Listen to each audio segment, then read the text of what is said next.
ಅದೇನಂತಾರೆ ವೈದ್ಯ ನಾರಾಯಣ ಹರಿ ಅಂತ ಹೇಳ್ಬಿಟ್ಟು ಆ ಒಂದು ಸಾಲಿನಂತೆ. ಸೊ ಆ ಒಂದು ಇದನ್ನು ನಿಮ್ಮಲ್ಲಿ ಕಂಡ್ವಿ ಸರ್. ಆ್ಯಕ್ಚುಲಿ ಹೇಳಬೇಕು ಅಂದರೆ ಇದು ನಿಜವಾಗಿ ಹೇಳಬೇಕು ಅಂದರೆ ಇದು ಮನಸ್ಸಿಂದ ಹೇಳ್ತಕ್ಕಂಥ ವಿಚಾರ. ಏಕೆ ಅಂತಂದರೆ ಈ ಒಂದು ಪ್ರೆಸೆಂಟು ಕಲಿಯುಗದಲ್ಲಿ ಪ್ರೆಸೆಂಟು ಈ ಬಿಸ್ನೆಸ್ ವರ್ಲ್ಡಲ್ಲಿ ನಿಮ್ಮಂಥ ಡಾಕ್ಟ್ರುಗಳು ಸಿಗೋದು ಕಮ್ಮಿ. ನಮಸ್ತೆ ಸರ್. ನಮಸ್ತೆ ಸರ್. ರಮೇಶ್ ಅಂತೇಳಿ, ನಮ್ಮ ಧರ್ಮಪತ್ನಿ ಶ್ರುತಿ ಸರ್. ನಾವು ಬೇಸಿಕಲಿ ಫ್ರಮ್ ಹೊಸದುರ್ಗದವರು. ನಾವಿರೋದು ನ್ಯೂ ದಿಲ್ಲಿನಲ್ಲಿ. ಸುಮಾರು 12 ವರ್ಷಗಳಿಂದ ನಮ್ಮಿಬ್ಬರಿಗೂ ಆ ವಾತಾವರಣಕ್ಕೂ ಅಥವಾ ಏನೋ ಗೊತ್ತಿಲ್ಲ, ನಮಗೆ ಬ್ಯಾಕ್ ಪೇಯ್ನು ಮತ್ತು ಕಾಲಲ್ಲಿ ಇದು ಬರ್ತಾಯಿತ್ತು, ನೋವು ಬರ್ತಾಯಿತ್ತು. ನಾವು ಉತ್ತರ ಭಾರತದಲ್ಲಿರೋದ ಕಾರಣ ನಾವು ತುಂಬ ಹಲವಾರು ಡಾಕ್ಟ್ರುಗಳನ್ನು ಭೇಟಿಯಾಗಿ ಅವ್ರ ಹತ್ರ ನಾವು ಟ್ರೀಟ್ಮೆಂಟ್ಗೆ ಪ್ರಯತ್ನ ಪಟ್ವಿ. ಅಂದರೆ ಅಲೋಪತಿ ನೋಡಿದ್ವಿ, ಫಿಸಿಯೋಥೆರಪಿ ನೋಡಿದ್ವಿ, ಹೋಮಿಯೋಪತಿ ಎಲ್ಲ ರೀತಿಯಾದ ಇವನ್ನ ದೇಶದ ವಿವಿಧ ರಾಜ್ಯಗಳಲ್ಲಿ ವಿವಿಧ ಡಾಕ್ಟ್ರುಗಳ ಹತ್ರ ನೋಡಿದ್ವಿ. ಬಟ್ ನಮಗೆ ಟೆಂಪ್ರರಿ ರಿಲೀಫ್ ಸಿಗ್ತಾಯಿತ್ತು, ಬಟ್ ಯಾವತ್ತೂ ನಮ್ಗೆ ಪರ್ಮನೆಂಟ್ ಸೊಲ್ಯೂಷನ್ ಸಿಕ್ಕಿರಲಿಲ್ಲ. ಫೇಸ್ಬುಕ್ ಮೂಲಕ ನಿಮ್ಮ ಆಸ್ಪತ್ರೆ ಬಗ್ಗೆ ತಿಳ್ಕೊಂಡ್ವಿ. ನೋಡೋಣ, ನಾವು ಈ ಸತಿ ರಜೆಗೆ ಬಂದಾಗ ನಿಮ್ಮ ಹತ್ರ ಟ್ರೀಟ್ಮೆಂಟ್ ತೊಗೊಬೇಕು ಅಂತ ಬಂದಾಗ, ಸೊ ಪ್ರಪ್ರಥಮವಾಗಿ ನಾನು ಹೇಳಬೇಕು ಅಂದರೆ ನೀವು ನಮಗೆ ನಮ್ಮ ರೋಗದ ಮೂಲ ನಮಗೇನಿದೆ ಎಕ್ಸಾಕ್ಟ್ಲಿ ಪ್ರಾಬ್ಲಮ್ ಅನ್ನೋದನ್ನು ನೀವು ಹೇಳಿದ್ರಿ, ಅದಕ್ಕೆ ಬರೋ ಕಾರಣಗಳನ್ನು ಹೇಳಿದ್ರಿ. ಅದಾದ ನಂತರ ನಮಗೆ ಚಿಕಿತ್ಸೆನ ಮಾಡಿದ್ರಿ. ಚಿಕಿತ್ಸೆ ಮಾಡೋದಕ್ಕಿಂತ ಮುಂಚೆ ಚಿಕಿತ್ಸೆಯ ಮಹತ್ವ ಇಂಪಾರ್ಟೆಂಟು. ಆ ಮಹತ್ವ ಏನು, ಆ ಚಿಕಿತ್ಸೆ ಯಾವುದಕ್ಕೆ ಮಾಡ್ತಾಯಿದ್ರೆ, ಏನಕ್ಕೆ ಮಾಡ್ತಾಯಿದ್ರೆ, ಯಾಕೆಂದರೆ ನೀವು ಆ ಮಹತ್ವ ಹೇಳಿದ ನಂತರ ನಮಗೆ ಅದರ ಫಲಶ್ರುತಿ ಅಂದರೆ ಅದರ ಫಲ ನಮಗೆ ಹೇಗೆ ಸಿಕ್ತು ಅನ್ನೋದಕ್ಕೆ ಇಲ್ಲಿ ಒಂದು ಉದಾಹರಣೆ ಆಯಿತು. ತದನಂತರ ಹೇಳಬೇಕು ಅಂದರೆ ಇಲ್ಲಿ ನಮಗೆ ವಮನ, ವಿರೇಚನ, ಅದಾದ ನಂತರ ಬಸ್ತಿ, ಕಟಿಬಸ್ತಿ, ಅದಾದಮೇಲೆ ಉದ್ವರ್ತನ, ಈ ರೀತಿಯಾದ ಅನೇಕ ಚಿಕಿತ್ಸೆಗಳು ಮಾಡಿದ್ವಿ. ವಮನ ಮಾಡಿದಾಗ ನನ್ನ ಬಾಡಿ ನೇಚರ್ ಹೇಗಿತ್ತು, ನಮ್ಮ ಶ್ರೀಮತಿಯವರ ಬಾಡಿ ನೇಚರ್ ಹೇಗಿತ್ತು ಅನ್ನೋದನ್ನು ನೀವು ಎಕ್ಸ್ಪ್ಲೇನ್ ಮಾಡಿದ್ರಿ. ಅದೇ ತಕ್ಕನಾಗಿ ನಮಗೆ ಟ್ರೀಟ್ಮೆಂಟ್ ಕೊಟ್ರಿ. ಸೊ ನಮಗೆ ಹೇಳಬೇಕು ಅಂದರೆ 12 ವರ್ಷದ ಪೇನು ಇಮಿಡಿಯೇಟ್ ಕ್ಲಿಯರ್ ಆಗುತ್ತೆ ಅಂತ ನಾವು ಎಕ್ಸ್ಪೆಕ್ಟ್ ಮಾಡಿರಲಿಲ್ಲ. ಬಟ್ ನಮಗೆ ಭಾಗಶಃ ನಮಗೆ ಚೆನ್ನಾಗಾಗಿದೆ. ಅದು ತುಂಬ ಖುಷಿ ಕೊಟ್ಟಿರ್ತಕ್ಕಂಥ ವಿಚಾರ. ಅದಾದ ನಂತರ ಹೇಳಬೇಕು ಅಂತಂದರೆ ಪ್ರತಿದಿನ ನಮಗೆ ನಮ್ಮ ಬಾಡಿನಲ್ಲಿ ಚೇಂಜಸ್ ಆಗ್ತಿದ್ದು ನಮ್ಗೆ ಫೀಲ್ ಆಗ್ತಾಯಿತ್ತು. ನಾವು ಬಂದಿದ್ದು ಬ್ಯಾಕ್ ಪೇನ್ ವಿಚಾರಕ್ಕೋಸ್ಕರ. ಆದರೆ ಇಲ್ಲಿ ನಮ್ಮ ಬಾಡಿನ ಕಂಪ್ಲೀಟ್ ನಮ್ಮ ಭಾಷೆ ಇದೆ ಓವರಾಲಿಂಗ್ ಅಂತ ಹೇಳ್ಬಿಟ್ಟು, ಬಾಡಿನ ಕಂಪ್ಲೀಟ್ ಓವರಾಲಿಂಗ್ ಮಾಡಿ ರೀಜೆನರೇಟ್ ಮಾಡಿಬಿಟ್ಟು ನಮ್ಮಲ್ಲಿ ಆ ಒಂದು ಫೀಲ್ ಬರ್ತಾಯಿದೆ ಬಾಡಿನಲ್ಲಿ. ಅದೊಂದು ವಿಚಾರ ಸರ್.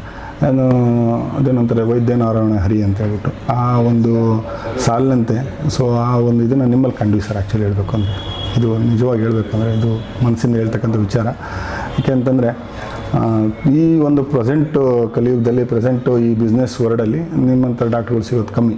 ಯಾಕೆ ಅಂದರೆ ರೋಗಿಗಳನ್ನ ತಮ್ಮ ಮನೆಯವರು ಅಂತ ಟ್ರೀಟ್ ಮಾಡಿಬಿಟ್ಟು, ನಾಟ್ ಓನ್ಲಿ ನೀವು ಒಬ್ಬರೇ ಅಲ್ಲ, ಆತ್ರೇಯ ಆಯುರ್ವೇದಾಲಯದ ಪ್ರತಿಯೊಬ್ಬ ಸಿಬ್ಬಂದಿಯೂ ಕೂಡ ನಮಗೆ ನಮ್ಮ ಮನೆಯವರು ಅಂತ ಟ್ರೀಟ್ ಮಾಡಿದರು. ಪ್ರತಿಯೊಬ್ಬರಲ್ಲೂ ಸಹ ಸೇವಾ ಮನೋಭಾವನೆ ಇದೆ. ಅದು ನಮಗೆ ಮನಸ್ಸಿಗೆ ಟಚ್ ಆಗಿದ್ದು. ಯಾಕೆಂದರೆ ಪ್ರತಿಯೊಬ್ಬರು ಯಾವುದೇ ಒಂದು ಆಕಾಂಕ್ಷೆ ಇಲ್ಲದೆ ಅವರು ನಿಸ್ವಾರ್ಥೆಯಿಂದ ಸೇವೆ ಮಾಡಿದರು.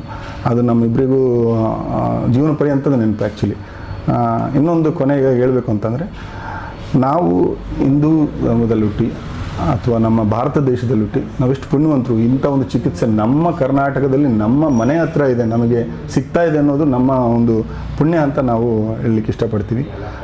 ಸಾಧ್ಯವಾದ ಮಟ್ಟಿಗೆ ನಾವು ನಮ್ಮ ಸ್ನೇಹಿತರಿಗೆ, ಇನ್ನು ಕೆಲವೊಬ್ರು ಇದ್ದಾರೆ ನಮಗೆ ಈ ಥರ ಒಂದು ಕಷ್ಟಪಡ್ತಿರ್ತಕ್ಕಂಥವ್ರು, ಅವ್ರಿಗೆಲ್ಲರಿಗೂ ತಿಳಿಸೋದಕ್ಕೂ ಪ್ರಯತ್ನ ಮಾಡ್ತೀವಿ. ಆ್ಯಂಡ್ ಇನ್ನು ಜೀವನ ಪರ್ಯಂತ ಯಾವುದೇ ರೀತಿಯ ರೋಗಗಳು ಬರಲ್ಲ, ನೀವು ಇನ್ಮೇಲೆ ನಿಮ್ಮ ಜೊತೆ ಕನೆಕ್ಟ್ ಆಗಿದ್ರೆ ಅನ್ನೋ ನಮಗೆ ಒಂದು ಭರವಸೆ ಮೂಡಿದೆ. ಇಷ್ಟು ಹೇಳಲಿಕ್ಕೆ ಇಷ್ಟಪಡ್ತೀನಿ. ಇನ್ನೊಂದು ವಿಚಾರ ಹೇಳಬೇಕಂದ್ರೆ, ನಮ್ಮನ್ನು ಇಷ್ಟೊಂದು ಚೆನ್ನಾಗೇ ಒಂದು ಸ್ವಲ್ಪ ನಮ್ಮ ಗ್ಲೋ ಬಂದಿದೆ, ನಾವು ಆರೋಗ್ಯ ಚೆನ್ನಾಗಾಗಿದೆ.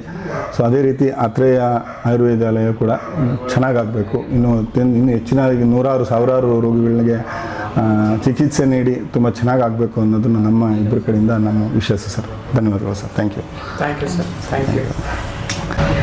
ಖಂಡಿತ ಸರ್, ನಿಮ್ಮ ಮಾತುಗಳು ನಮ್ಮ ಹೃದಯವನ್ನು ಸ್ಪರ್ಶಿಸಿದೆ.